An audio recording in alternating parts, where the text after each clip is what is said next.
Hi hello friends, నమస్తే.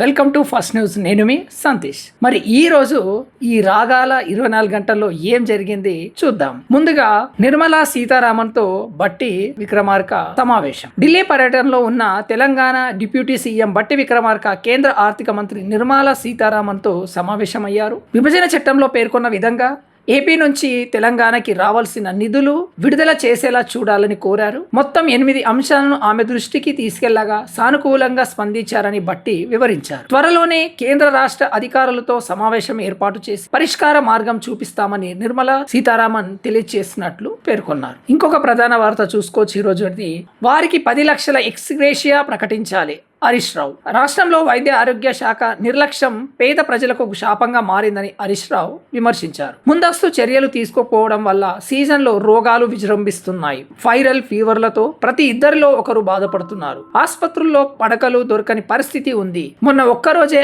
5 డెంగ్యూతో మరణించారు. ఈ మరణాలకు ప్రభుత్వ బాధ్యత వహించి మృత్యుల కుటుంబాలకు 10 లక్షల రూపాయలు పరిహారం ప్రకటించాలి అని హరీష్ రావు డిమాండ్ చేశారు. కొత్త తరహా డేటింగ్ యాప్ స్కామ్లు పెరుగుతున్నాయి. తాజాగా ముంబైలో జరిగిన పలు ఉదంతాలను జర్నలిస్టు దీపికా నారాయణ్ ట్విట్టర్లో పోస్ట్ చేశారు. డేటింగ్ యాప్ ద్వారా అమ్మాయి అమాయక యువకులకు ఎరవేస్తుంది. హోటల్కు తీసుకెళ్లి ఖరీదైన ఫుడ్, డ్రింక్స్ ఆర్డర్ చేస్తుంది. ఖరీదైనంటే ఏదో 2000-3000 కాదు, అదేంటో చూడండి. కాసేపటికి ఆమె జారుకుంటుంది. బిల్లు మొత్తం వేలల్లో వస్తుంది. కట్టకపోతే హోటల్ సిబ్బంది దాడి చేస్తారు. దీంతో కొందరు 23,000 నుంచి 50 నుంచి 60,000 వరకు చెల్లించారు అని తెలియచేసింది. ఇలాంటి యాప్స్తో జాగ్రత్త. వాట్సాప్లో మరో కొత్త ఫీచర్, అదేంటో చూడండి. వాట్సాప్లో ఇక నుంచి లిస్ట్ అనే ఫీచర్ రానుంది. దీనితో యూజర్లు లిస్టులు క్రియేట్ చేసుకొని వాటికి కాంటాక్ట్స్, గ్రూప్స్ ను యాడ్ చేసుకోవచ్చు. ఆయా లిస్ట్ లో ఉన్న వారికి ఈజీ మెసేజింగ్, ఫైల్ షేరింగ్ చేసుకోవచ్చు. ముఖ్యమైన నంబర్లను ప్రత్యేక లిస్ట్ లో పెట్టుకోవడం ద్వారా వెంటనే కాంటాక్ట్ చేయడానికి వీలవుతుంది. ఈ ఫీచర్ ఆండ్రాయిడ్ యూజర్ లో త్వరలో అందుబాటులోకి రానున్నట్లు వాట్సాప్ బీటా ఇన్ఫో పేర్కొన్నారు. హైడ్రా పేరుతో హైడ్రామా నడుస్తుంది. కిషన్ రెడ్డి.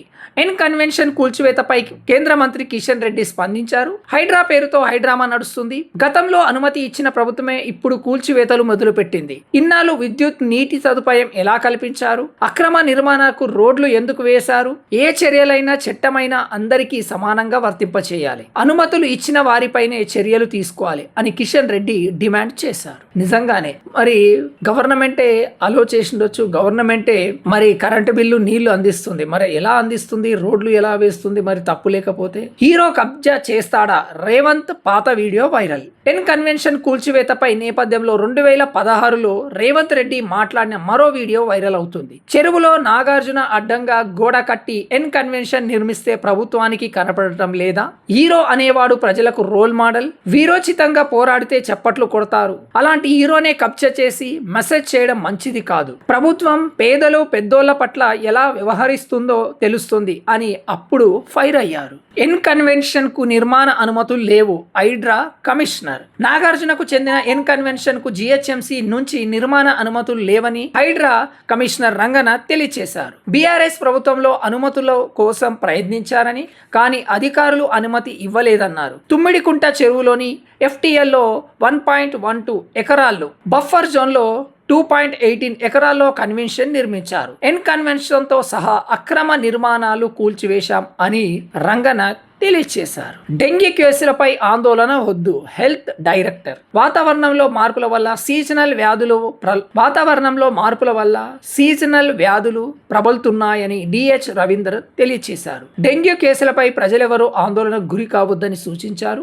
ఈ ఏడాది ఇప్పటి వరకు 4,600కు పైగా కేసులు నమోదయ్యాయి. సంగారెడ్డి, ఖమ్మం సహా 10 జిల్లాల్లో దీని ప్రభావం ఎక్కువగా ఉంది. హైదరాబాద్ జిల్లాలో 1,697 కేసులు నమోదయ్యాయి. ఇంటింటి సర్వే, పరీక్షలు చేస్తూ చికిత్స అందిస్తున్నాం అని తెలియజేశారు. ఆర్థిక లావాదేవీల సందేశాల్లో అంతరాయం తప్పదు. సెప్టెంబర్ నుంచి ఆర్థిక లావాదేవీల సందేశంలో అంతరాయాలు కలగొచ్చు. స్పామ్ ను అడ్డుకునేందుకు ట్రాయ్ కఠిన చర్యలు తీసుకోనుంది. బ్యాంకులు, ఆర్థిక సంస్థలు URLs, OTT links, APKs, call back నంబర్తో కూడిన మెసేజ్ టెంప్లెట్లను ఆగస్టు 31 లోపు టెలికాం సంస్థలకు ఇవ్వాలంది. వాటితో సరిపోలితేనే అవి సందేశాలు పంపించాలి. నంబర్లు వైట్ లిస్ట్ లో కాకుండా టెంప్లెట్ ఆలస్యమైన లావాదేవీల సందేశాలను కస్టమర్లకు రాకపోవచ్చు. అత్యధిక ఇన్స్టా ఫాలోవర్లు ఉన్న రెండో ఇండియన్ గా శ్రద్ధ. బాలీవుడ్ స్టార్ హీరోయిన్ శ్రద్ధా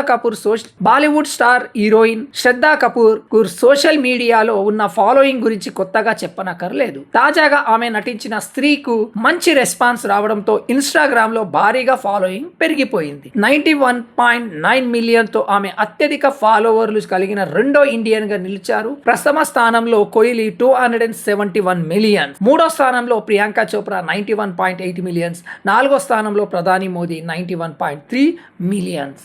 ఇది ఇవాల్టి రాగాల 24 గంటల్లో గడిచిన వార్తలు. మరిన్ని వార్తలతో మళ్ళీ నెక్స్ట్ న్యూస్లో కలుస్తాం. అంతవరకు సెలవు. Bye bye. జై హింద్.